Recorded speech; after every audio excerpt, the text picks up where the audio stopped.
Assalamualaikum warahmatullahi wabarakatuh. Waalaikumsalam warahmatullahi wabarakatuh, Bu. Bagaimana kabarnya hari ini anak-anak? Apakah sehat semua? Sehat, Bu. Alhamdulillah, berarti sehat semua ya. Iya, Bu. Sebelum pelajaran dimulai, Ibu minta ketua kelas untuk memimpin doa. Ayo, ketua kelas pimpin doa. Doa dimulai. Selesai. Baik, Alhamdulillah ya. Oh ya, ketua kelas, Ibu ingin bertanya, siapa hari ini yang tidak masuk ya? Tidak ada, Bu, nihil. Nihil, berarti masuk semua ya? Iya, Bu. Oke. Baik, sebelum materi hari ini Ibu mulai, coba apakah ada yang bisa menjelaskan materi minggu kemarin tentang apa itu teks eksposisi? Ayo coba tunjuk tangan, siapa yang bisa menjelaskan? Ya, benar. Teks eksposisi adalah karangan bersifat informasi atau pengetahuan secara ringkas, jelas, padat, dan menarik untuk dibaca. Betul. Selanjutnya, apakah ada yang bisa menjelaskan apa itu ciri-ciri eksposisi? Ayo. Ya, siapa? Ya, Bayu, coba jelaskan. Benar. Ciri-ciri teks eksposisi itu harus menjelaskan segala informasi atau pengetahuan menggunakan gaya informasi yang persuasif atau mengajak dan harus memberikan penyampaian secara lugas dan mengeluarkan bahasa yang baku. Oke, karena masih ingat tentang materi minggu kemarin, hari ini Ibu akan menjelaskan tentang materi yaitu resensi buku. Sebelumnya, apakah ada yang tahu apa itu resensi buku? Ya, coba Dita, apa itu? Bisa menjelaskan apa itu resensi buku? Ya, benar, keunggulan dan kekurangan buku. Tapi di sini Ibu akan menjelaskan pengertian dari resensi buku. Bisa dilihat di layar. Resensi adalah ulasan atau penilaian sebuah hasil karya yang menyajikan kualitas yang terkait dengan keunggulan maupun kekurangannya. Sedangkan menurut Kamus Sinonim Bahasa Indonesia, disebutkan bahwa resensi buku adalah pertimbangan pembicaraan atau ulasan buku.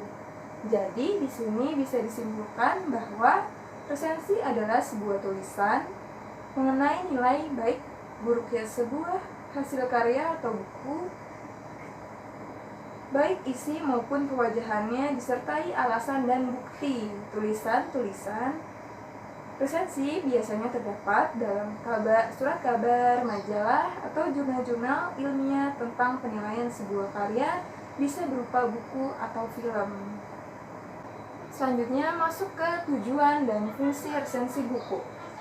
Tujuan resensi buku yaitu ada 4. Pertama, memberikan informasi atau pemahaman yang menyeluruh tentang apa yang tampak dan terungkap dalam sebuah buku.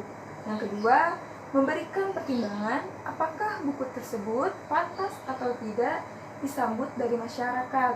Ketiga, yaitu menjawab pertanyaan yang mungkin timbul jika seseorang melihat buku yang baru terbit. Dan yang terakhir, keempat, yaitu membantu dalam memilih buku yang akan dikehendaki. Selanjutnya ada fungsi buku. Coba anak-anak lihat di layar monitor ini. Fungsi buku ada 3, yaitu fungsi resensi buku ada 3. Pertama, fungsi informatif, fungsi komersial, dan fungsi akademik. Fungsi informatif yakni menginformasikan keberadaan buku atau film tertentu sehingga pembaca merasa tertarik untuk mengetahui lebih lanjutnya. Kedua, ada fungsi komersial. Fungsi komersial yaitu untuk mempromosikan.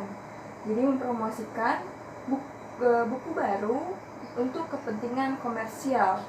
Ketiga, yaitu fungsi akademik, yaitu interaksi antara penulis buku, penerjemah, editor, dan presensi dalam bentuk wacana, keilmuan, serta berbagai pengalaman dan sudut pandang tentang topik tertentu yang disajikan dalam fokus resensi buku. Selanjutnya ada syarat penyusunan resensi. Ada beberapa syarat dalam menyusun resensi, antara lain yaitu ada data buku. Data buku dapat dilihat di monitor, yaitu meliputi nama pengarang, penerbit, tahun terbit, tebal buku, dan harga buku. Selanjutnya ada pendahuluan yang berisi perbandingan dengan karya sebelumnya, biografi pengarang, atau hal yang berhubungan dengan tema atau isi dari buku tersebut.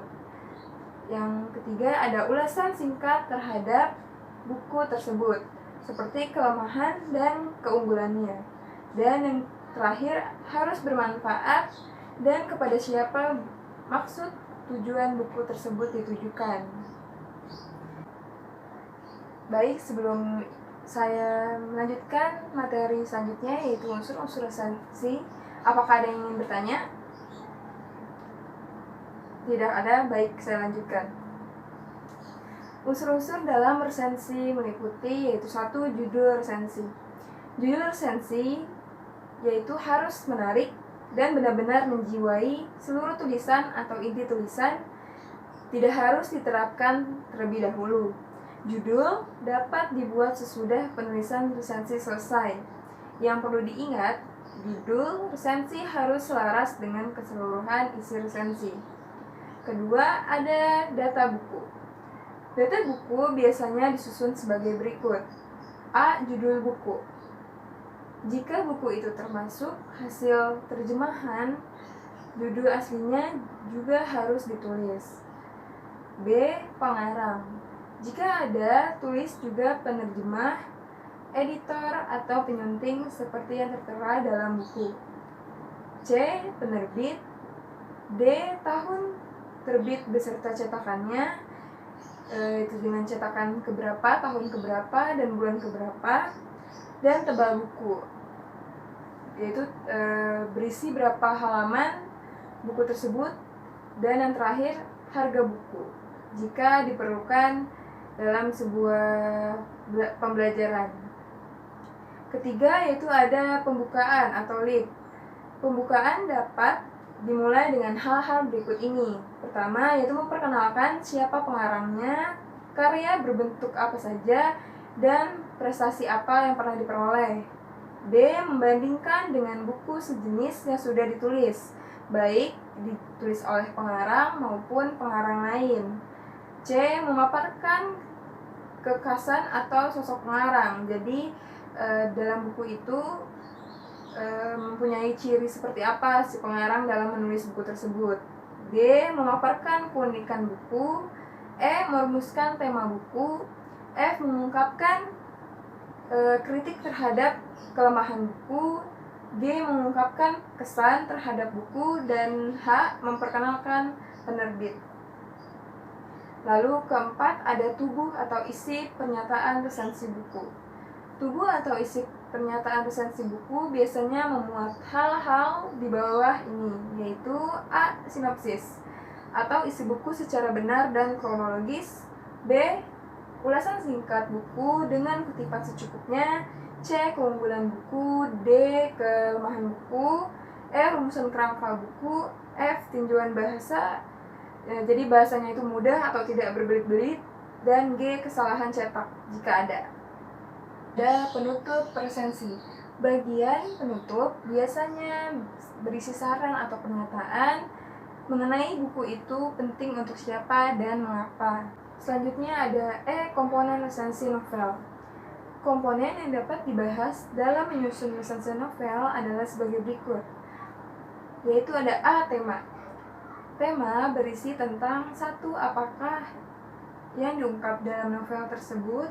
2. Apakah tema yang diungkap dalam novel tersebut menarik untuk dibaca. Ketiga, apakah tema sudah sering diungkapkan dalam cerita lain yang pernah dibuat oleh pengarang. Keempat, apakah tema dapat diterima sebagai kebenaran yang umum. Selanjutnya ada B. Alur cerita. Apa saja yang terdapat dalam alur cerita, yaitu ada bagaimana peristiwa-peristiwa diatur dalam cerita. Selanjutnya, apakah keunikan susunan peristiwa yang digunakan oleh pengarang? Dan yang ketiga, apakah pembaruan susunan peristiwa dalam cerita tersebut? Lalu ada C, penokohan. Dalam penokohan berisi tentang satu, yaitu bagaimana pengarang memberikan watak atau karakter pada setiap tokoh-tokohnya. Kedua, bagaimana sifat tokoh tersebut. Dan yang ketiga, adakah keunikan dalam menciptakan watak tokoh tersebut. Lalu yang D, ada sudut pandang. Sudut pandang memiliki dua, yaitu sudut pandang apa yang dipakai dalam cerita tersebut. Ada sudut pandang orang pertama, orang ketiga, dan apakah keunikan dalam sudut pandang cerita tersebut. Yang E, latar cerita. Latar cerita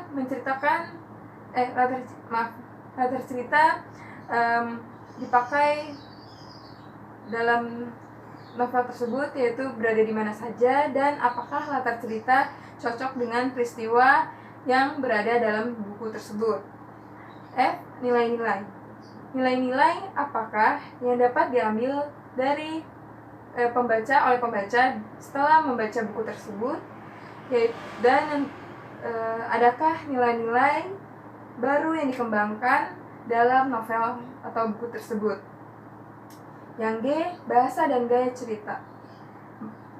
Dalam bahasa dan gaya cerita dapat ditanyakan mengenai bagaimana bahasa yang digunakan oleh si pengarang dalam buku tersebut. Lalu apakah cerita yang disampaikan itu mengandung humor, serius, atau sinis. Baik, karena Ibu sudah menjelaskan tentang materi resensi buku, Ibu minta untuk anak-anak sekalian membuat kelompok minimal 4-5 orang untuk membuat resensi sebuah buku. Apakah ada yang ingin ditanyakan? Masukannya bebas kan, Bu? Bebas, boleh tema apa aja, tapi untuk terbitan tahun 2018 sampai 2020. Oke. Mengerti semua? Mengerti, Bu. Baik, karena waktu Ibu sudah berakhir, Ibu ucapkan terima kasih. Wassalamualaikum warahmatullahi wabarakatuh. Waalaikumsalam.